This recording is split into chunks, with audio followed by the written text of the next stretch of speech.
Good morning, everybody, and happy Independence Day. This is our latest restoration project.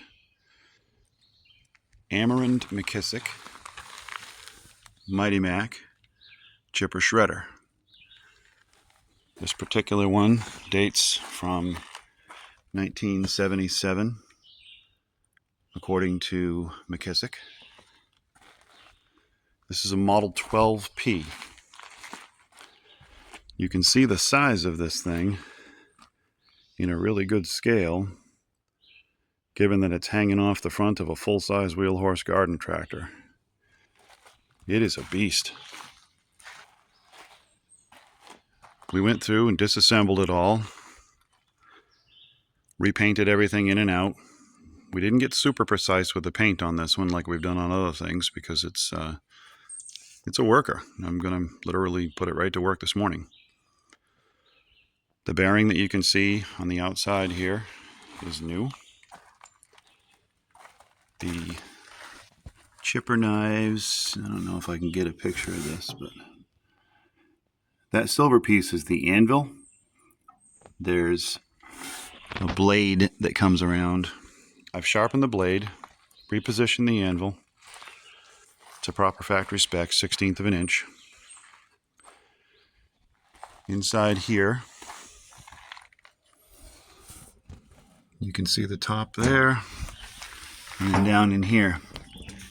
These hammers spin kind of like a flail, and this was the old edge. I spun it around, so now they're working with a new edge.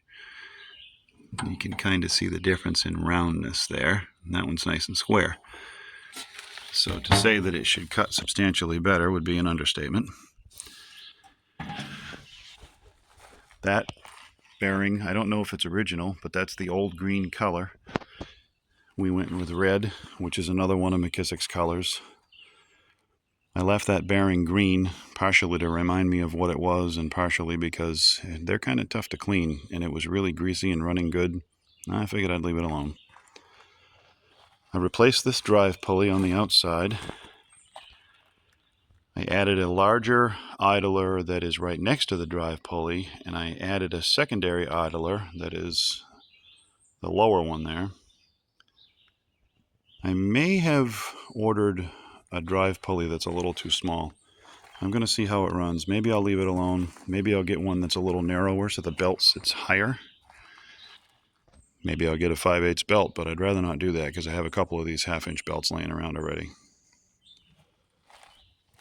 This thing's supposed to spin at something in the neighborhood of 2,800 RPMs versus the engine spinning 3,300 to 3,600.